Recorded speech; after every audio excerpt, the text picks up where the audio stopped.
வாழ்க வளமுடன். இன்னைக்கு திங்கக்கிழமை. என்ன ஸ்பெஷல்? வாழ்க வளமுடன்ப்பா. இன்னைக்கு மண்டே சாதம்,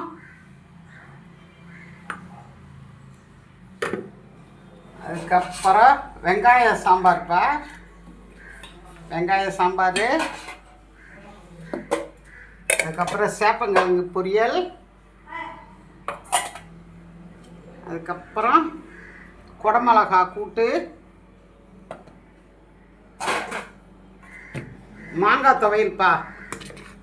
எல்லாத்துக்கும் பிடிச்சமான மாங்காய் துவையல், அதுக்கப்புறம் பருப்பு. எப்போ சாம்பார் வச்சா எங்கள் வீட்டில் பருப்பு இருக்கும். சரியாப்பா? பிடிச்சிருந்தா லைக் கொடுங்க, ஷேர் பண்ணுங்கள், சப்ஸ்கிரைப் பண்ணுங்கள். அம்மாச்சிக்கு நிறைய ஆதரவு கொடுங்க. அப்புறம் ஒரு சின்ன ஆன்மீக தகவல் மட்டும் சொல்கிறேன். இப்போ சாமிகிட்ட நம்ம பூவெல்லாம் வைக்கிறோம். வச்சது ஒரு 2 நாள் மறுநாள் இந்த பூவை, காஞ்சி போன பூவெல்லாம் எடுத்துருங்கப்பா. பூவை அப்படியே போட்டுருக்கூடாது. போட்டிருந்தா நம்மளுக்கு பிரச்சனை வரும். அதே மாதிரி சாமிக்கு நம்ம சாமி கும்பிடும்போது ஒரு டம்ளரில் தண்ணி வைங்க. ஒரு 2 வாழைப்பழமோ இல்லை ஒரு பேச்சாமோ ஒரு கல்கண்டோ சாமிகிட்ட வச்சு சாமி கும்பிடுங்க. ஏன்னா எப்படியா இருந்தால் ஒரு சின்னதாக ஒரு செலவு வச்சுருப்போம். கொஞ்சம் தண்ணி இருக்கணும். இல்லைன்னா அவங்களுக்கு வயிற்றுக்கு ஏதாவது பிரசாதம் வச்சுருங்க. சக்கரை வைங்க, இல்லைன்னா கல்கண்டு வைங்க, பெருசாமலைன்னா ஒரு பழம் ஏதாவது ஒன்று வச்சு சாமி கும்பிடுவாங்கப்பா. கும்பிட்டு அப்படி வச்சுட்டு வந்தால் நல்லது. சரிங்களா?